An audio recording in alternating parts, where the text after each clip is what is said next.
Hi, my name is Aubriana, and I just want to explain why it's important within business communication to expect the unexpected, because bad news is that dreadful mystery that lingers each day. So it's important to be prepared when the bad news bearer does arrive.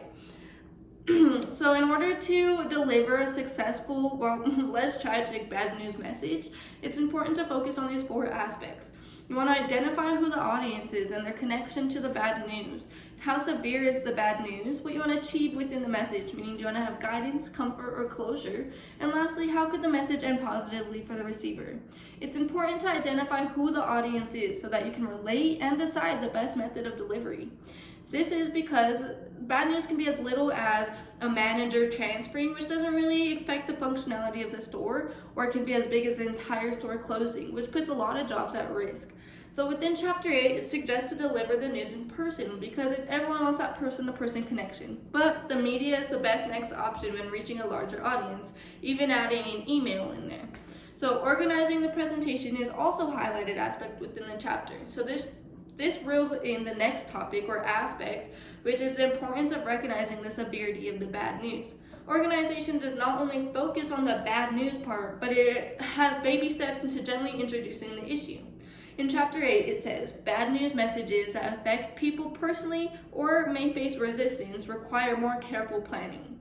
This highlights the focus on the severity of bad news in order to have more of an empathetic approach. This is where the intention of the message is important, what you want to achieve within this message. It's necessary to inform what happened and the further precautions that are going to be taken, along with some positive insight. Informing the receiver is the most important aspect, so they feel knowledgeable and at peace with the further actions and that's what you truly want to achieve. So now focusing on the ending bad news part. So when you're ending bad news, Chapter 8 does suggest to avoid the following when closing out a message. So repeating the bad news, because no one wants to hear bad news and they don't want to hear it twice. Being just cliche and cheesy, sounding selfish, or really revealing any doubt, and just inviting needless communication as well. So those are just really bad ways to close off bad news. It would be a better route to include a direction to success, or suggesting a counter proposal, or offering best wishes depending on the situation of the bad news. Because the negative message, you want to come off as empathetic and reliable as possible, because the receiver needs to trust that you have their best interests and feelings in mind.